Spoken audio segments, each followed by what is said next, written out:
오늘도 주의 말씀 상고할 때 성령님의 기름 부으신 은혜가 우리 모두에게 부어져서 말씀을 바르게 잘 깨닫고 그 말씀을 의지하고 순종하며 살아가는 은혜를 베풀어 주시기를 원합니다. 요한계시록 전체가 22장으로 되어 있는데 지난 시간까지 우리는 그 절반인 1장에서 11장까지의 말씀을 살펴보았습니다. 계시록을 강론하면서 첫 시간에 요한계시록은 서론과 본론 사이 1장 1절로 8절이 서론이고요. 그 다음에 22장 16절 이하가 결론인데 그 서론과 결론 사이에 본론이 들어가 있습니다. 그 본론이 7개의 단락으로 되어 있다 말씀을 드렸습니다. 그리고 그 7개 각각의 단락은 예수님의 초림부터 재림 사이의 교회의 모습, 지상의 교회의 모습 또는 하늘에 있는 교회의 모습이라고 말씀을 드렸는데요. 첫 번째 단락은 1장 9절부터 3장까지 기록된 7교회에 관한 말씀이었고, 두 번째 단락은 4장부터 7장에 기록된 7인의 재앙, 그리고 세 번째 단락이 지난주까지 살펴본 8장에서 11장에 기록된 7 나팔의 재앙이었습니다.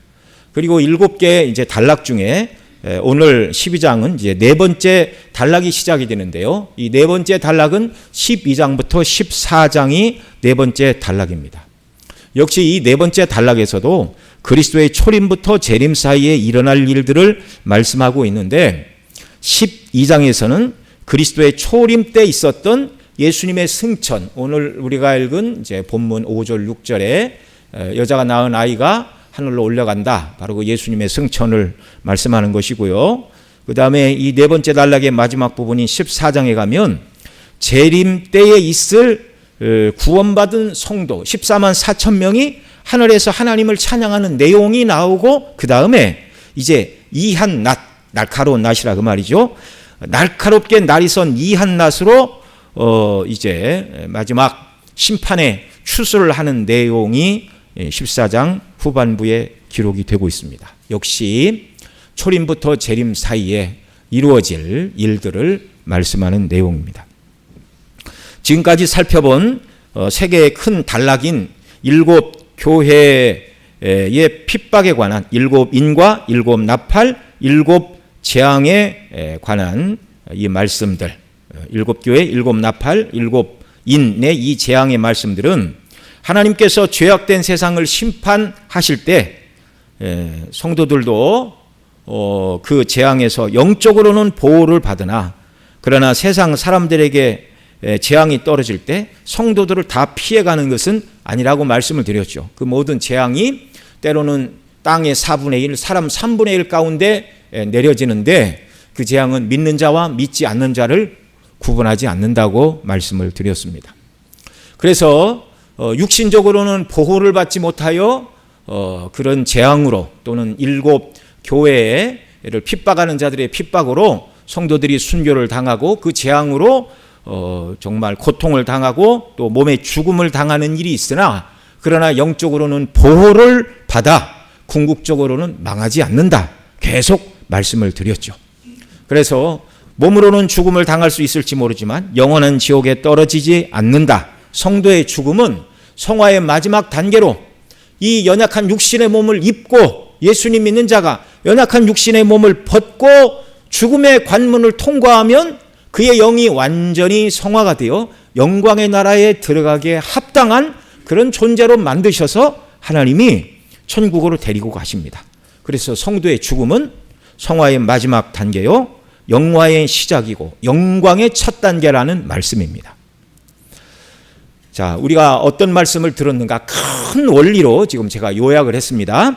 근데 오늘부터 살펴볼 네 번째 단락이 시작되는 12장에서 7번째 단락이 끝나는 22장 6절까지 말씀을 통해서는요, 앞서 7인, 7교회, 7 나팔, 순서는 7교회가 먼저죠. 7교회, 7인, 7 나팔의 재앙을 통해서 또 7교회가 당하는 환난을 통해서 이 땅의 성도들이 무수한 핍박과 환난과 또는 재앙으로 인하여 고난을 당하고 성도가 죽기까지 하는 그런 일이 일어난다고 말씀을 드렸는데, 근데 오늘부터 살펴보는 12장 이하에서 7째 단락이 끝나는 22장 말씀까지 성도들이 왜 이런 고난을 당하는가, 왜 세상에서 핍박을 당하고 고난과 어려움을 당하는가, 고난의 이유를 말씀을 해 주시는 내용입니다.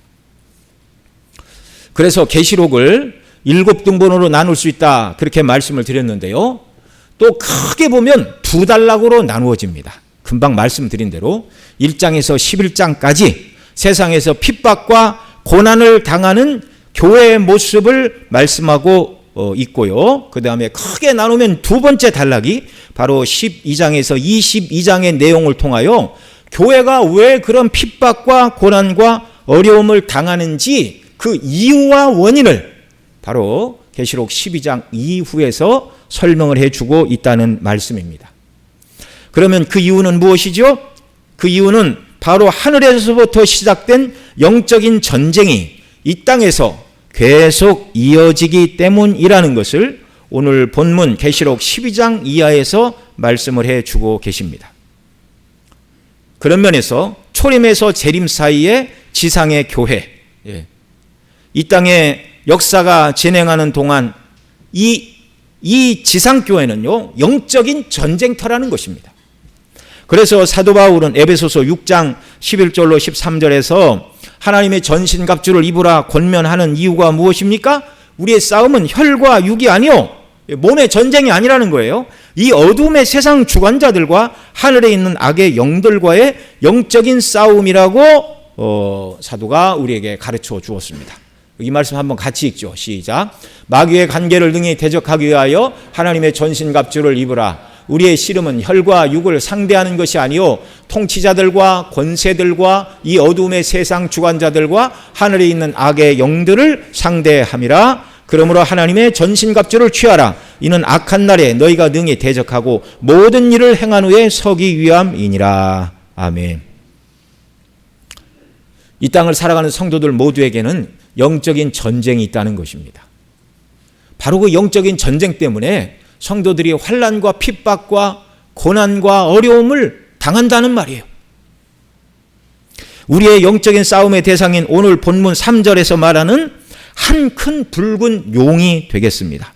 이 용에 대하여 오늘 본문 뒷구절인 9절에서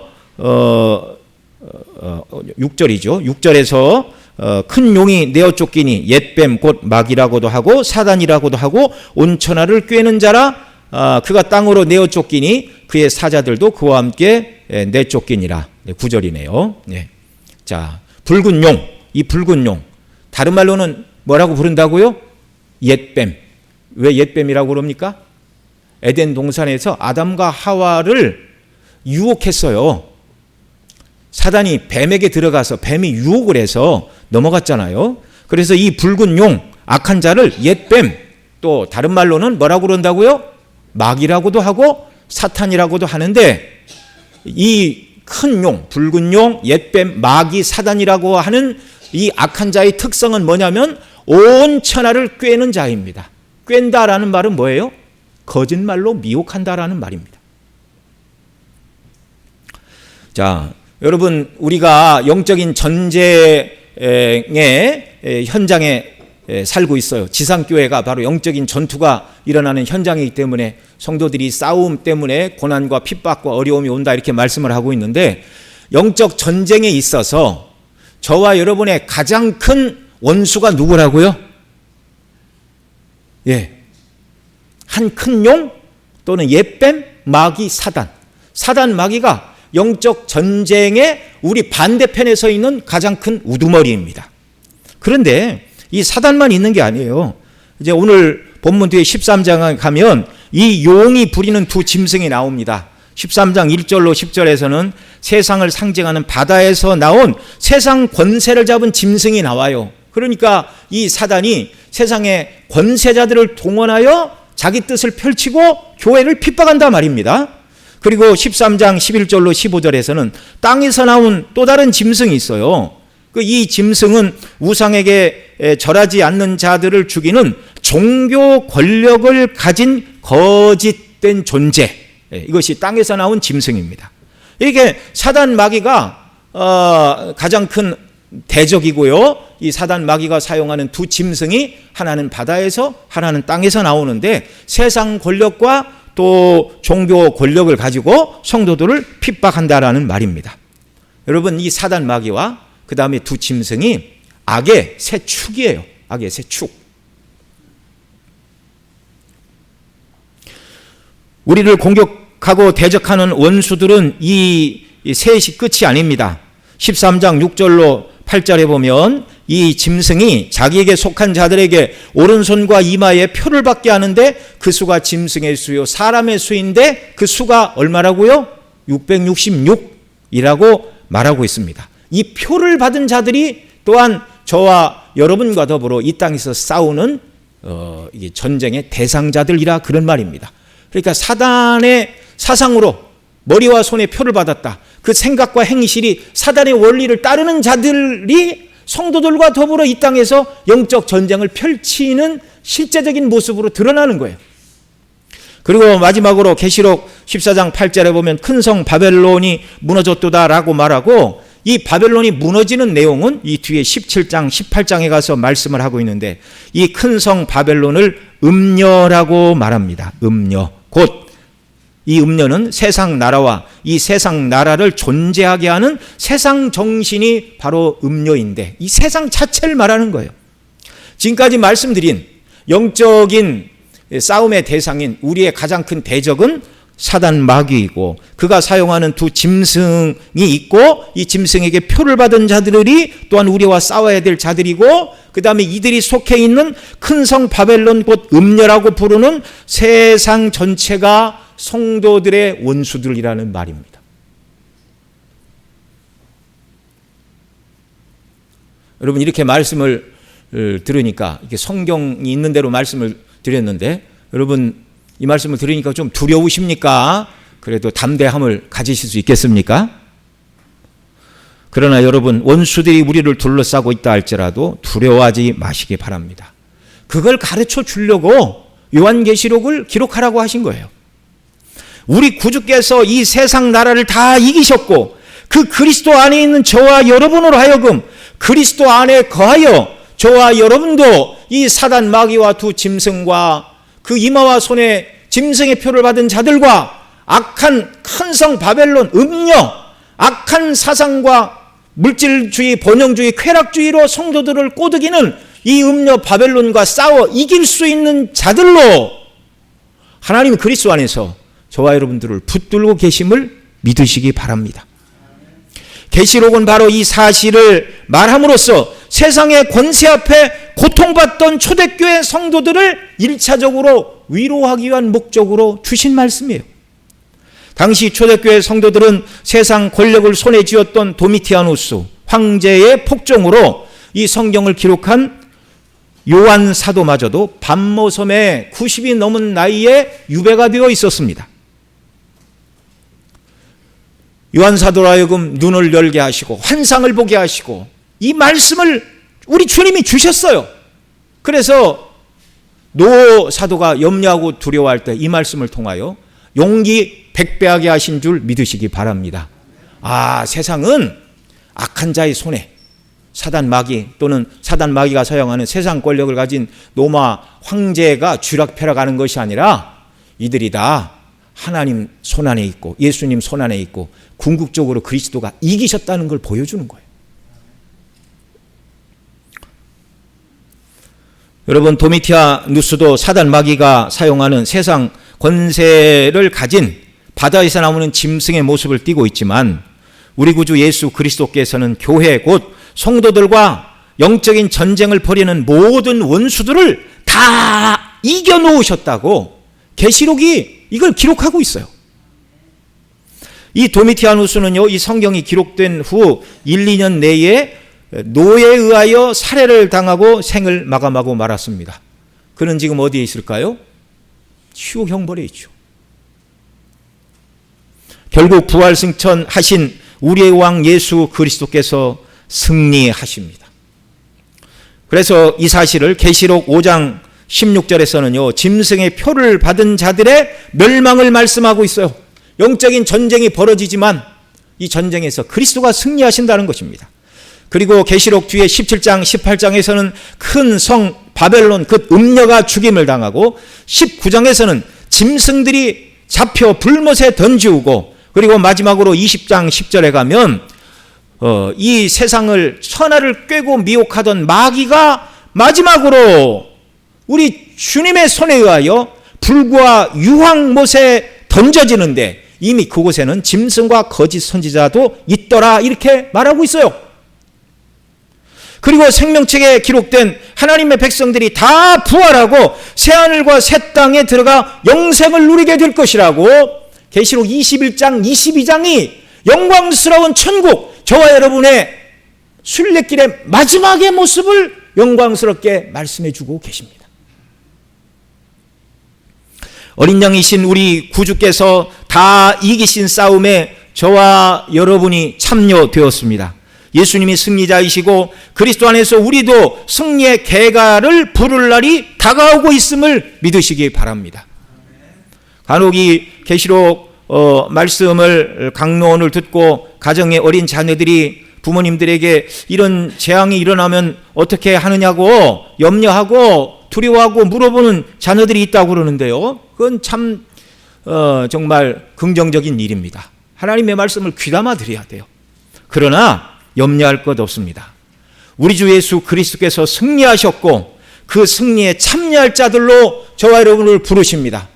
때로 이 세상이 주님 오실 때까지 7인이 떼어지고 7 나팔이 불려지고 7 대접이 쏟아지는 와중에 믿는 자들인 저와 여러분에게도 이런저런 육체적으로는 고난과 어려움을 당할 수도 있어요. 그러나 염려하지 마십시오. 주님 바라볼 때 모든 것을 능히 이기고 남는 힘과 은혜를 주께서 공급해 주시는 줄 믿으시기 바랍니다. 그러니 그리스도 안에 있는 자들은요, 세상을 두려워할 것이 없습니다. 우리의 원수 사단 마귀도 두 짐승도 그들에게 표를 받아 우리를 대적하는 머리와 행동으로, 사상과 행동으로 교회를 핍박하는 짐승의 표를 받은 자들도, 그 다음에 큰 음녀 바벨론, 이 세상도 두려워할 필요가 없는 것입니다.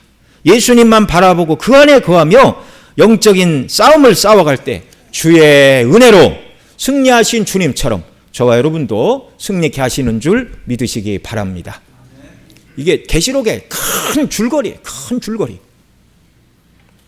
오늘 본문 계시록 12장에서는 이 영적인 전쟁의 당사자인 세 인물이 등장을 합니다. 첫째는 오늘 본문 1절에 기록된 해를 입고 발 아래는 달이 있고 머리에는 12별의 관을 쓴 여자입니다. 이게 다 상징이에요. 상징. 좀 어렵죠. 해를 입었다 그 말이 상함을 입었다 그 말이 아니라 여기 말하는 해는 태양을 말하는 거예요. 태양을 입고 발 아래는 달이 있고 머리에는 12별의 관을 썼어요. 해와 달과 별들로 무장된 이 여인. 그 다음에 둘째는 3절로 4절에 기록된 대로 여자가 남자아이를 낳으면 삼키려고 하는 붉은 용, 옛뱀, 마귀, 사단. 그리고 셋째가 5절에 이 여자가 낳는 남자아이가 바로 영적 전쟁을 치르는 대상자들입니다. 그러면 먼저 이 여자에 대해서 살펴보겠습니다. 오늘 본문 1절 같이 읽죠. 시작. 하늘에 큰 이적이 보이니 해를 옷 입은 한 여자가 있는데 그 발 아래에는 달이 있고 그 머리는 12별의 관을 썼더라. 아멘. 여러분, 요한 사도가 볼 때 하늘이 열리고 나타난 이적, 표적, 사인을 말하는 것입니다. 하나의 또 환상을 보는 거예요.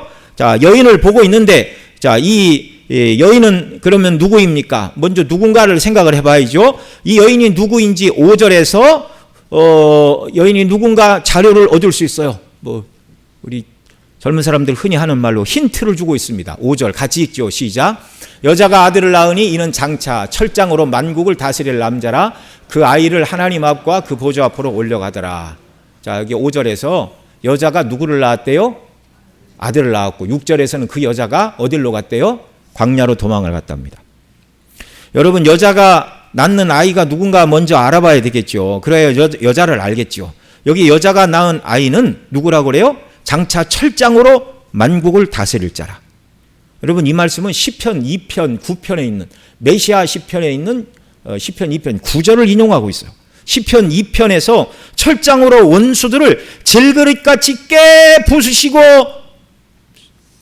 여호와와 그 기름 부음 받은 자 그리스도를 대적하는 자들을 심판하시는 그분 철장으로 만국을 다스릴 이 분을 여자가 낳는다고 그러는데, 자, 철장으로 만국을 다스릴 이분이 누구예요?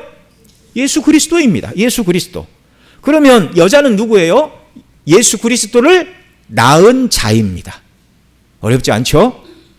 자, 그래서 어떤 사람들, 특별히 로마교에서는 여기 여자를 예수 그리스도를 낳은 자, 여자가 아들을 낳으니 이는 철장으로 만국을 다스릴 자라. 그러니까 예수님을 낳으니 존귀한 자는 바로 성모 마리아다라고 로마교에서는 그렇게 말합니다. 그러나 여러분, 이 여자는 마리아일 수가 없어요. 왜 그래요? 그 다음 6절을 보면 이 여자가 광야로 도망가 광야에서 며칠을 거했다고요? 1260일. 1260일은 몇 달이라고요? 42달. 그 다음에 한때, 두때, 반때, 세때 반, 3년 반에 해당하는 기간인데, 여러분, 이미 우리가 11장의 말씀을 통해서 이 42달, 1260일은 상징수라는 걸 우리가 살펴봤죠. 이 기간이 언제서부터 언제까지였죠? 예수님의 초림부터 재림까지 기간, 교회사 기간. 그리고 또 오늘 본문 뒤에 있는 14절에도 이렇게 말해요. 같이 읽죠. 그 여자가 큰 독수리의 두 날개를 받아 광야 자기 곳으로 날아가 거기서 그 뱀의 낯을 피하여 한때와 두때와 반때를 양육받으매. 그러니까 1260일, 42달, 한때, 두때, 반때, 세때 반, 3년 반, 다 같은 기간이에요. 상징수라고 그랬죠. 네. 바로 말씀드린 대로 교회사의 전 기간입니다. 예수님의 초림부터 재림, 벌써 2000년이 지나고 있잖아요.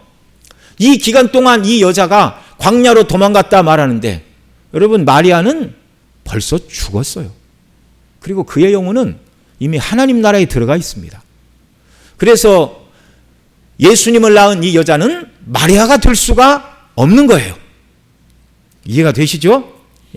물론 로마교에서는 마리아를 하늘의 여왕이라고 높이면서 죄 없이 태어났고 죄 없는 상태에서 예수님을 잉태했다고 말합니다. 그 말이 이제 무염시태설이고요. 성경에도 없는 말들입니다. 뿐만 아니라 그 마리아가 또 승천했대요. 이게 성경의 지지를 받을 수 없는 잘못된 말이에요. 예수님은 성령으로 죄인 마리아의 몸에 잉태하셨지만 죄가 없는 상태로 출생하신 줄을 믿으시기 바랍니다. 신학적으로 이렇게 교리적으로 정리하면 끝인데, 예수님이 죄 없는 상태에 태어났다는 것을 강조하려고 하니까 마리아는 죄가 없는 상태에서 예수님을 잉태했고 마리아 자체도 죄가 없다고 그러는데, 그 마리아를 낳은 사람은 누구예요 그러면? 그렇게 억지로 막 이상한 논리를 펼 필요가 없어요. 예수님은 죄인 마리아의 몸에 성령으로 잉태되셨습니다. 아담의 씨를 받지 않고 성령으로 잉태되어 죄가 없는 참 사람이, 하나님의 아들이 죄 없는 참 사람의 모습으로 오신 거예요. 우리의 죄값을 지불하시기 위하여. 자, 그러면 이 여인은 누구죠? 바로 이 여인은 신약과 구약의 참된 하나님의 교회를 상징하는 표현입니다. 남자아이 곧 예수님을 낳기까지 수고한 교회는 구약교회이고요. 그러나 여자가 낳은 남자아이인 예수님께서 5절에서 승천하신 후 이 여자가 광야로 도망가 6절에서는 1260일 양육받고 14절에서는 독수리의 날개로 광야로 날아가서 한때 두때 반때 곧 3년 반 초림에서 재림 사이 기간을 광야에서 양육받는다 말하고 있는 이 여자는, 승천 이후의 이 여자는 바로 신약의 교회입니다. 그래서 남자아이를 낳은 이 여자는요, 신구약의 신실한 하나님의 백성들로 구성된 참 교회를 말하는 거예요. 교회가 눈에 보이게 나타나는 것은 오순절 이후에 성령이 오신 후에 교회가 나타났지만, 그러나 성경은 구약에 구원받은 하나님의 백성들도 교회에 속한 자라고 말씀하고 있어요. 어디서 말합니까? 사도행전 7장 38절에서 스데반이 출애굽 백성들과 모세마저도 광약교회 소속이다. 그렇게 말하고 있어요. 같이 읽죠. 시작. 시내산에서 말하던 그 천사와 우리 조상들과 함께 광약교회에 있었고 또 살아있는 말씀을 받아 우리에게 주던 자가 이 사람이라. 이 모세를 말하면서 모세와 당시 모든 백성들의 소속이 어디라고요? 광약교회에 있었고. 광약교회. 저와 여러분 어느 교회를 섬기고 있습니까? 중심교회죠. 중심교회. 네. 모세는 어떤 교회를 섬겼다고요? 광약교회를 섬겼다고요. 다 같은 주님의 교회입니다. 구약의 백성들도 예수님 믿음으로 구원받은 거예요. 이걸 사도 바울이 로마서 4장에서 믿음의 조상 아브라함이 행위로 의롭다함을 받은 것이 아니라 하나님을 믿음의 의로 그의 의로 여기셨다. 그렇게 말하고 있죠. 그 아브라함이 무엇을 믿었어요? 하나님의 약속의 말씀. 너는 복의 근원이 될 것이다. 구체적으로 너 자체가 아니라 너의 씨로 오실 그분이 복의 근원이다. 갈라디아에서는 씨가 여럿이 아니라 오직 한 분 예수 그리스도가 유일한 아브라함의 씨다. 이렇게 말하고 있잖아요.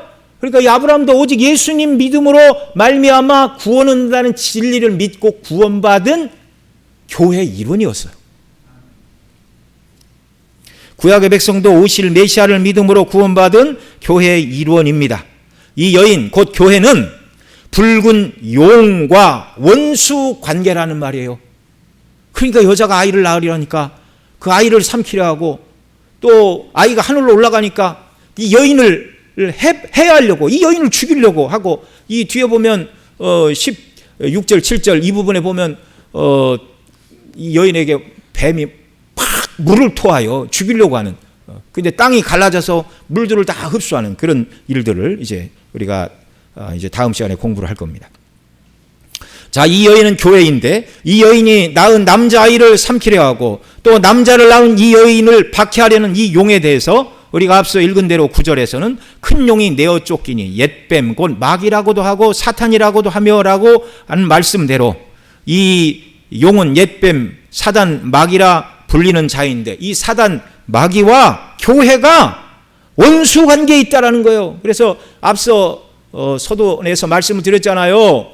지상교회 가장 큰 원수는 사단 마귀이고 그가 부리는 두 짐승이 있고 짐승에게 표를 받은 666의 표를 받은 자들이 있고 그들이 속하여 사는 큰 성 바벨론 곧 음녀가 성도들의 원수들이라고요. 그런데 하나님께서 이 여자 곧 교회와 이 사단 마귀가 원수가 되도록 하셨다는 말입니다. 언제부터요? 이 원수 관계는 에덴에서 사단 마귀가 아담과 하와를 꾀어서 하나님의 뜻을 거역하고 죄를 짓고 범죄하게 하던 그 순간부터 원수 관계에 놓이게 되었습니다. 창세기 3장 15절 같이 읽죠. 시작. 내가 너로 여자와 원수가 되게 하고 내 후손도 여자의 후손과 원수가 되게 하리니 여자의 후손은 내 머리를 상하게 할 것이요 너는 그의 발꿈치를 상하게 할 것이니라 하시고. 자, 여기서 내가 너로 할 때 나는 하나님이시고 너로 할 때 너는 사단 마귀예요. 아담과 하와를 유혹한 뱀 사단 마귀, 그 사단과 여자가 원수가 되게 하겠다. 여기 원수 관계가 몇 개가 성립하는지 잘 보십시오. 첫째는 누구와 누구가 원수래요? 너 곧 뱀과 여자가 원수가 된대요. 그 다음에 내 후손도 여자의 후손과 원수가 된대요. 뱀의 후손들 누굽니까? 믿지 않는 자들이죠. 여자의 후손은 누구예요? 1차적으로는 예수 그리스도이지만 그리스도 안에 있는 저와 여러분들이 또한 여자의 후손입니다. 이런 내용들은 우리가 이제 시간이 갈수록 다음 시간에도 좀 더 강조를 하게 될 것입니다. 자, 그래서요, 저와 여러분이 또한 여자의 후손인 것은 오늘 본문 뒤에 있는 17절 말씀에 보면 이렇게 말해요. 용이 여자에게 분노하여 돌아가서 여자의 남은 자손 곧 하나님의 계명을 지키며 예수의 증거를 가진 자들과 더불어 싸우려고 바다 모래 위에 서 있더라. 이렇게 말하고 있어요. 그러니까 여자 낳은 참 아들, 여자의 후손이신 예수님이 승천하신 다음에 그 다음에 이 용이 분노하여 돌아가 여자의 남은 자손, 곧 하나님의 계명을 지키며 예수의 증거를 가진 자들, 누구를 말하는 거예요? 지상교회 성도를 말하는 거예요. 지상교회 성도들이 또한 누구라고요?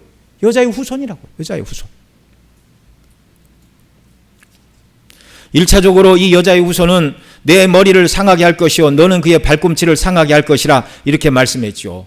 1차적으로 여자의 후손은 예수님이신데 뱀은 그의 발꿈치를 상하게 할 것이다. 그래서 이 뱀은 사단 마귀가 예수님을 십자가에 못 박는 일이었습니다. 그러니까 사단 마귀는 예수님을 십자가에 못 박으면 끝이고 자기가 승리하고 자기 세상이 될 줄 알았어요. 그런데 그래서 사단 마귀는 유대 대제사장들과 그 다음에 총독 본디오 빌라도를 뒤에서 움직였죠. 그러니까 여기 총독 본디오 빌라도는 바다에서 나온 세상의 권력을 가진 짐승의 모습이고 대제사장은 종교적인 권력을 가진 땅에서 나온 짐승의 모습입니다. 이런 모습들이 계속 나오는 거예요. 계속. 자, 이들을 동원하여 예수님을 십자가에 못 박으면 자기가 승리할 줄 알았는데, 그런데 그것은 여자의 후손인 예수 그리스도의 발꿈치를 상하게 하는 정도의 해를 입히는 것에 불과했습니다. 왜요? 십자가에서 죽으신 주님이 죽고 끝이 아니라 3일 만에 부활하셨어요. 부활하고 승리하심으로 말미암아 죄와 사망의 권세를 무너뜨리셨어요. 예수님이 우리의 죄값을 다 치르시고 죽으시고 부활하셨기 때문에 그 예수님을 믿는 저와 여러분을 더 이상 사단 마귀가 하나님 앞에서 정죄할 수 있다고요? 없다고요? 못해요. 그전에는 사단 마귀가 우리를 정죄해도 우리가 할 말이 없었어요. 그런데 예수님이 우리의 죄값을 치르시고 죽으신 이후에는 더 이상 사단 마귀가 하나님 앞에서 저와 여러분을 정죄하지 못하는 줄을 믿으시기 바랍니다. 그 표현이 사단 마귀가 하늘에서 쫓겨났다는 거예요. 예수님이 죽으시기 전에는 사단 마귀가 하나님 보좌 앞에를 얼쩡거렸다는 얘기입니다. 어디서 나와요? 욥기에 나오잖아요. 욥기에. 땅을 두루다니는 사단 마귀에게 내 종 욥을 보았느냐? 봤지요. 그리고 얘기를 하죠. 하나님이 산울로 두르시니까 하나님을 예비하고 하나님을 신뢰하고 신실성을 지키지 그의 재산을 거두어 보십시오. 그래도 욥이 하나님을 신뢰하자 그의 육체를 쳐보십시오. 막 이렇게 해가지고 이렇게 말하잖아요. 그런데 더 이상 사단 마귀가 하나님 앞에서 저와 여러분이 비록 죄가 있다 할지라도 참소할 수가 없어요. 사단 마귀가 아니 하나님 이룰 수 있습니까? 저 중심교회 설교한다고 서 있는 저 김태선 목사 죄인인 거 아시죠? 사단이 아무리 참소해도 소용이 없어요. 내가 그를 위해 예수 그리스도를 대속의 십자가에서 그의 죄값을 다 치르게 했다. 그가 예수님을 믿으니 그는 무죄하다. 예수님 십자가에서 죽으시고 부활하심으로 말미암아 사단의 머리를 치시고 승리하셨습니다.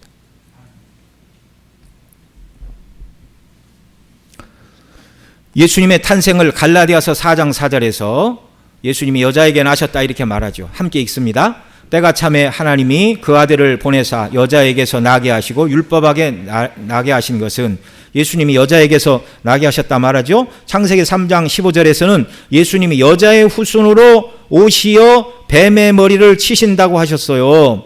그때 여자는 1차적으로 뱀과 그 사단과 원수가 되게 하신 하와로 이해할 수밖에 없는 것입니다. 그렇죠? 내가 너를 여자와 원수게 하고 여자의 후손은 내 머리를 칠 것이다. 그래서 여러분 하와가 처음에 아들 낳고 이름을 뭐라고 지었어요? 가인이라고 지었어요. 가인이라는 뜻이 이름이 영어로 the man입니다. the man, 그 남자. 그러니까 하와는 누구를 낳은 줄 알았어요? 뱀의 머리를 칠 구원자를 낳은 줄 알았어요. 그리고 그 남자다. 하나님이 약속하신 여자의 후손을 내가 낳았다. 그리고 봤더니 메시아입니까? 아닙니까? 아니에요. 그래서 둘째를 낳고 이름을 아벨이라고 그랬어요. 아벨이라는 말은 허무라는 뜻입니다. 허무. 내가 범죄하고 내가 낳은 아들이 구원자인 줄 알았더니 아니구나. 그걸 깨닫고 이름을 허무다. 아벨이라 이렇게 지은 거예요. 창세기 3장 15절에서 1차적으로 여자는 하와입니다. 그런데 갈라디아 4장 4절에서 예수님이 여자의 후손으로 나셨다고 그러잖아요. 그러니까 실질적으로 예수님을 낳은 이 여인은 또 누구예요? 마리아예요. 그러나 여러분 분명히 아십시오. 하와도 마리아도 여기서 말하는 진정한 여자는 아닙니다. 진정한 여자는 교회요, 교회. 상징으로 사용하고 있는 거예요.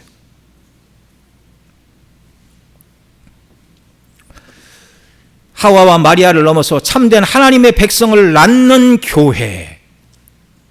그래서 오늘 본문에서 철장으로 만국을 다스릴 남자아이를 낳은 여인을 교회라 이렇게 말할 수가 있는 것입니다.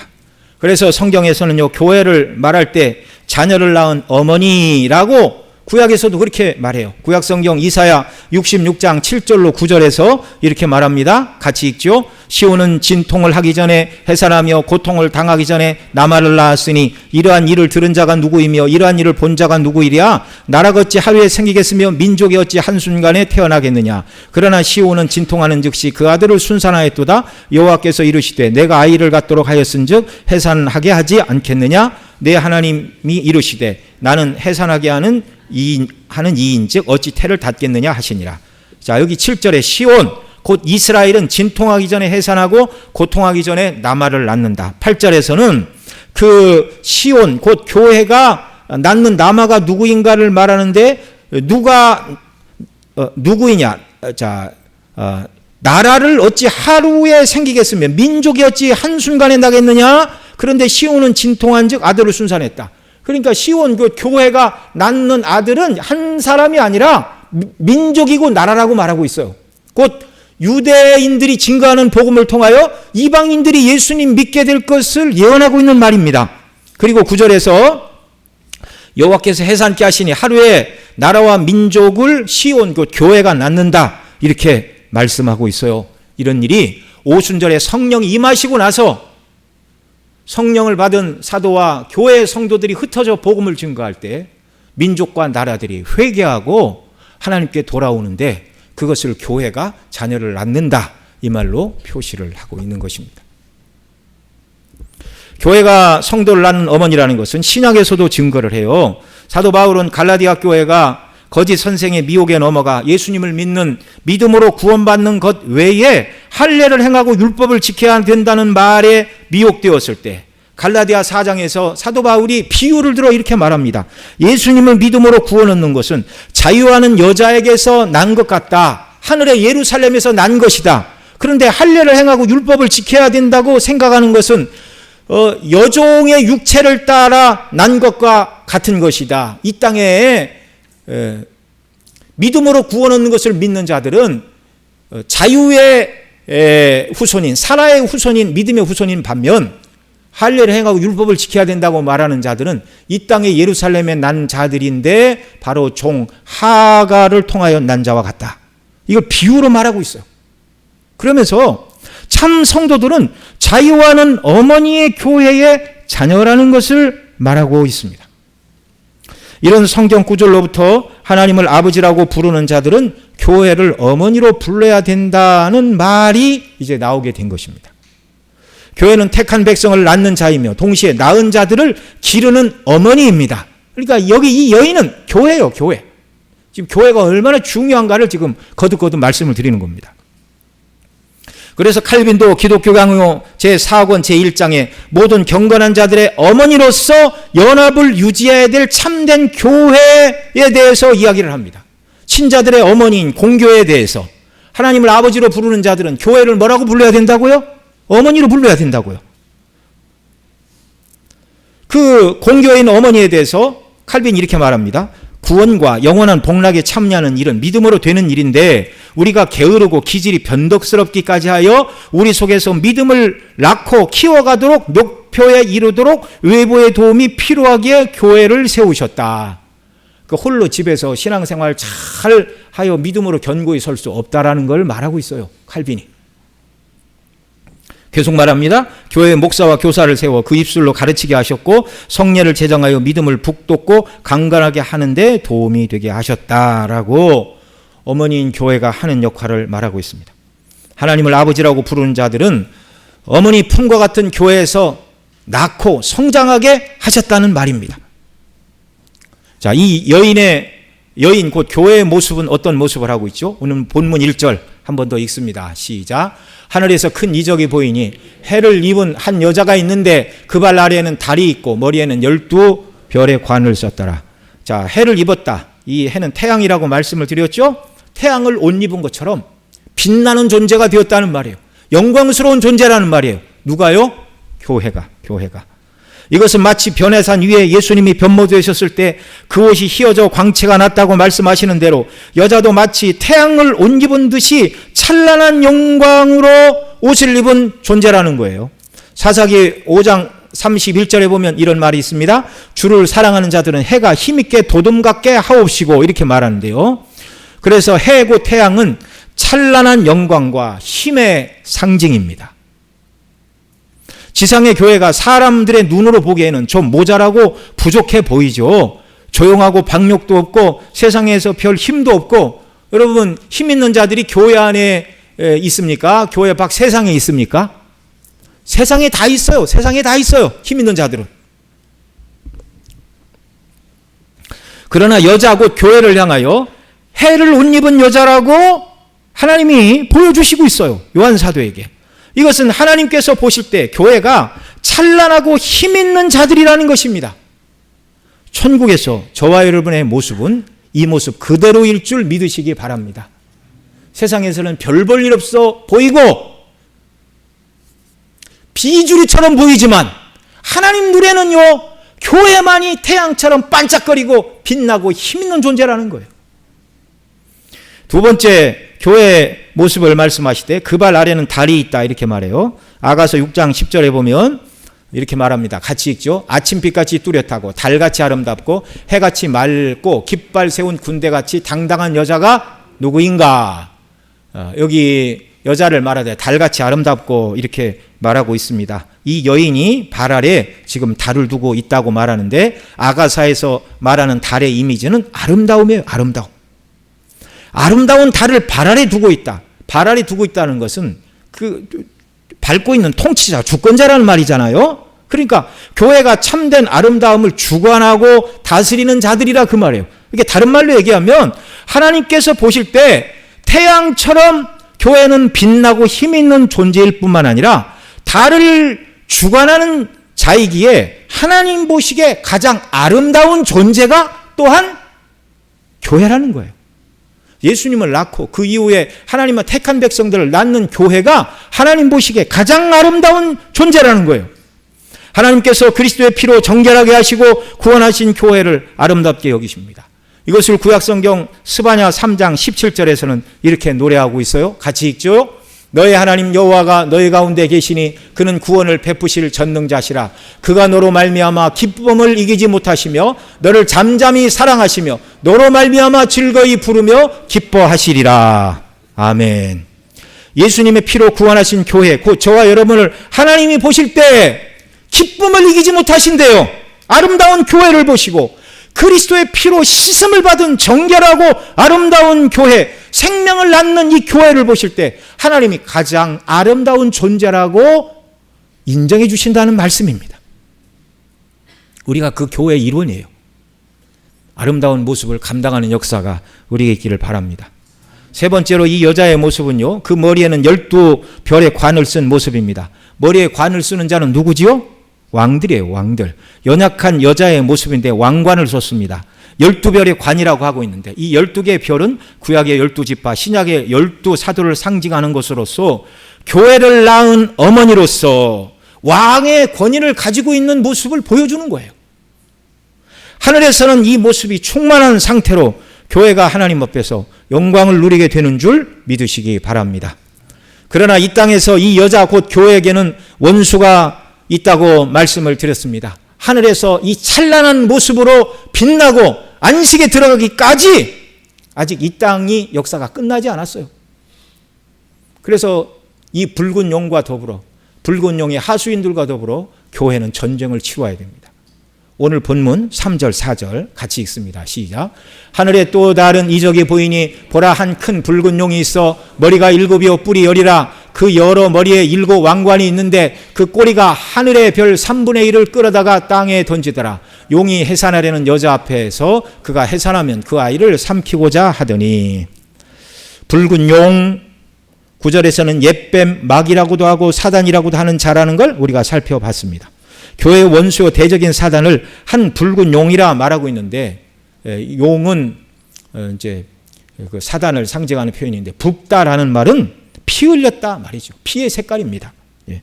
전쟁과 피의 장본인, 성도들을 핍박하고 성도들의 피로 붉게 물들은 자이기 때문에 붉은 용이다 이렇게 말하고 있어요. 또한 이 교회의 대적자인 붉은 용은 머리가 7이요 뿔이 10, 그 여러 머리에 7머리에 7관을 썼다 말하고 있죠. 여러분, 머리는 뭡니까? 지혜의 상징인데 7이나 있다고 하니 완전 수이지요. 왕관은 통치권을 말하는데 역시 7머리에 7 왕관을 쓰고 있습니다. 그런데 여기 이 쓰고 있는 이 관이라는 표현은요, 실제 왕들이 쓰는 관은 디아데마라고 헬라에서 말하고, 여기서 표현하고 있는 관은 스테파노스인데 이것은 전쟁의 승리자들이 쓰는 관을 말합니다. 그러니까 왕관이라고 썼지만 실제 왕은 아니에요. 그러니까 실제 왕을 흉내내는 모습입니다. 뿔이 10개라고 그러시죠. 이제 뿔은 권세를 상징하죠.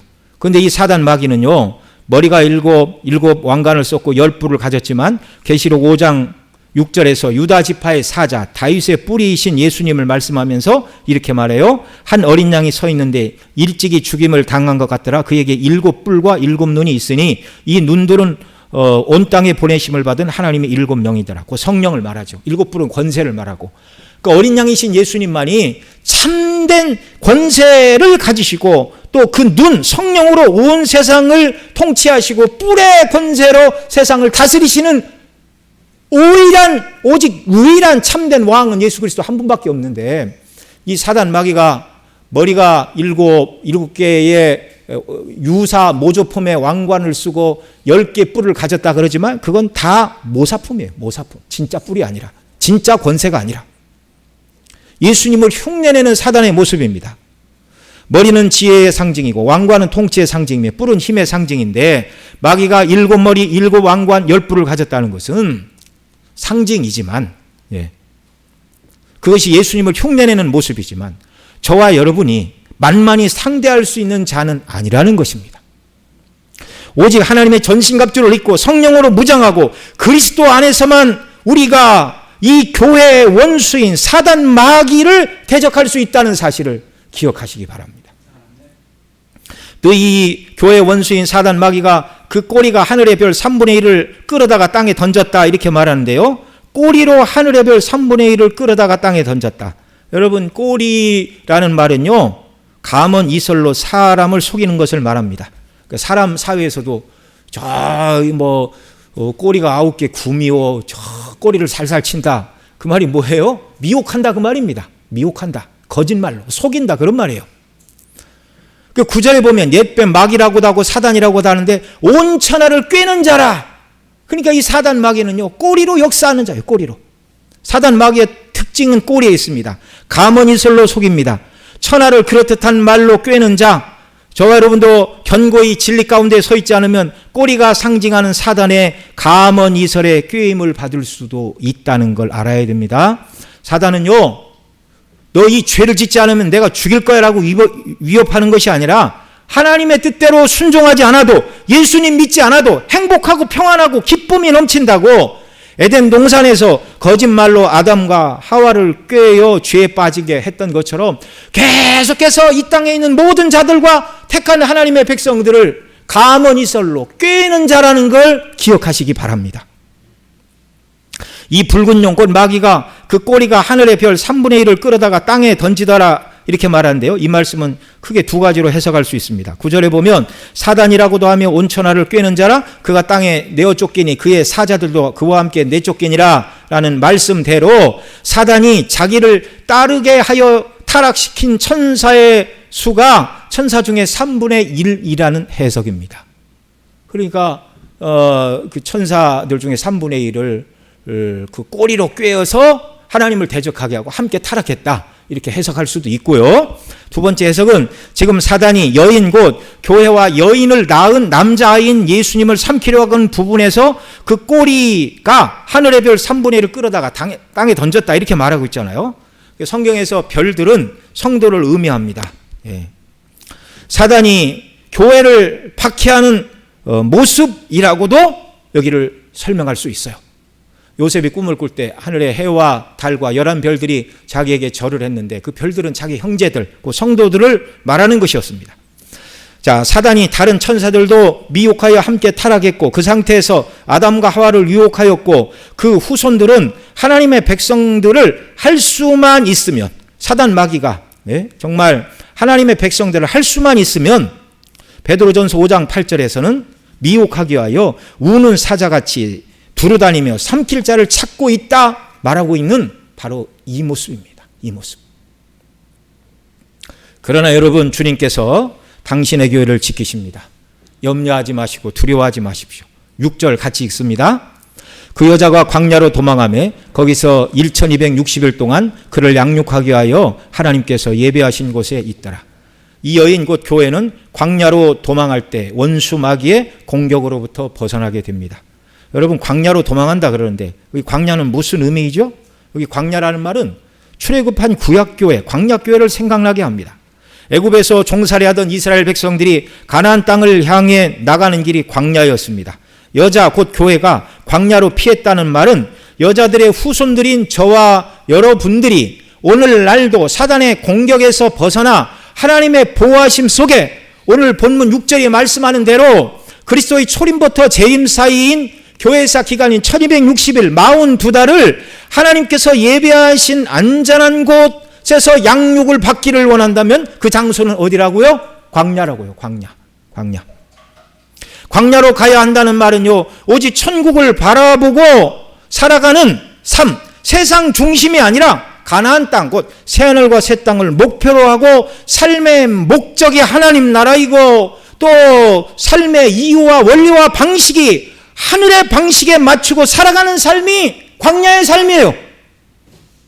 이걸 마음에 새기시기 바랍니다. 그렇게 해야 사단의 공격으로부터, 시험으로부터 성도들이 벗어날 수 있다는 거예요. 성도들이 똑같이 믿지 않는 세상 사람들과 똑같은 인생의 목표, 이 세상에서 나의 성을 쌓으리라. 방주에서 나온 사람들이 바벨탑을 쌓았어요. 나의 성을 쌓으리라. 내 이름으로 무엇을 하리라. 명예와 권세와 영광을 얻고 세상을 누리고 한번 내 뜻대로 살아오리라. 여러분, 이건 세상 속에 파묻힌 성도입니다. 세속화된 성도예요. 세상이 인생의 목표가 되면 그 순간부터 사단이 이 사람을 잡고 흔들고 시험에 빠지고 유익이 없는 하나님의 징계와 고난 가운데 떨어뜨린다는 사실을 마음에 새기시기 바랍니다. 그러나 성도가 광야로 나아갈 때 천성을 향하여 나아가는 삶으로 나아가고 우리 인생의 목적지가 천국이고 삶의 방식과 원리도 광야의 삶. 광야는 내 힘으로 먹고 살 수 있는 곳이 아니었어요. 근데 광야에서 하나님이 그 백성에게 만나와 반석을 치고 생수를 주셨잖아요. 광야로 나아갈 때 여러분, 우리가 굶어 죽지 않는다는 걸 믿으시기 바랍니다. 예수님이 요한복음 6장에서 모세가 떡을 주었어도 그들은 다 죽었다 말하면서 그 떡은 모세가 준 게 아니라 하나님이 주셨는데 참떡이 있다. 그 참떡이 누구라고 그랬어요? 예수님 자신이라고 그랬어요. 자신. 여러분, 광야에서 살아가는 저와 여러분에게 예수님이 당신 자신을 우리의 양식으로 내어주십니다. 믿으시기 바랍니다. 또 광야에서 먹었던 반석의 생수는 뭐예요? 그 다음 요한복음 7장에 보면 예수님이 37절로 39절 상반절에 이렇게 말해요. 여기는 같이 읽겠습니다. 명절 끝날 곧 큰 날에 예수께서 서서 외쳐 이르시되 누구든지 목마르거든 내게 와서 마시라. 나를 믿는 자는 성경의 이름과 같이 그 배에서 생수의 강이 흘러나리라 하시니 이는 그를 믿는 자들이 받을 성령을 가리켜 말씀하신 것이라. 예수께서 아직 영광을 받지 않으셨으므로 성령이 아직 그들 가운데 계시지 아니하시더라. 광야에서 주신 만나와 생수는 바로 오늘 이 시대 저와 여러분이 광야를 살아갈 때 주시는 양식인 그리스도이시고 만나는 그리스도이시고 생수는 예수님 믿는 자들에게 부으시는 성령인 줄 믿으시기 바랍니다. 예수님이 자신을 내어주시고 성령을 우리에게 부어주심으로 말미암아 세상에서 갈피를 잃지 않고 목마름을 당하지 않고 배고픔을 느끼지 않고 주님만으로 구원의 기쁨과 감격으로 만족하고 충만하고 성령이 주시는 기쁨과 위로로 말미암아 당당히 세상의 모든 핍박과 유혹에 맞서 싸워 이기고 승리하는 자들로 이 땅을 살아가게 하시는 줄 믿으시기 바랍니다. 그리고 하나님께서 이런 은혜를 저와 여러분 모두에게 부어주시기를 간절히 소원합니다. 기도하시겠습니다. 우리 들은 말씀 붙들고 함께 기도하겠습니다. 광야를 살아가되 광야에서 주신 만나와 생수를 먹고 광야 교회 백성들이 살아간 것처럼 우리도 영적으로 볼 때 광야를 살아가는 자들인데 주여 이 양식과 이 생수를 주시옵소서. 교회가 얼마나 찬란한가. 해를 입었고 달을 발 아래 두고 12별의 면류관을 쓴 존귀한 자라고 하셨는데 이 긍지를 가지고 하늘에서 이 영광의 모습으로 주님을 섬길 소망을 가지고 광야의 삶을 너끈 이기고도 남는 은혜를 베풀어 달라고 우리 통성으로 함께 같이 기도드리겠습니다.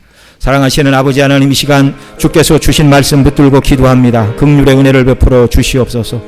하나님께서 교회를 귀하게 여기셔서 해를 입은 모습으로 달을 발 아래 주관하고 12별을 머리에 쓴 왕으로서의 교회를 말씀하십니다. 정말 이 교회와 사단 마귀가 정말 원수 관계에 있다라는 것을 말씀을 통해 살펴보았습니다.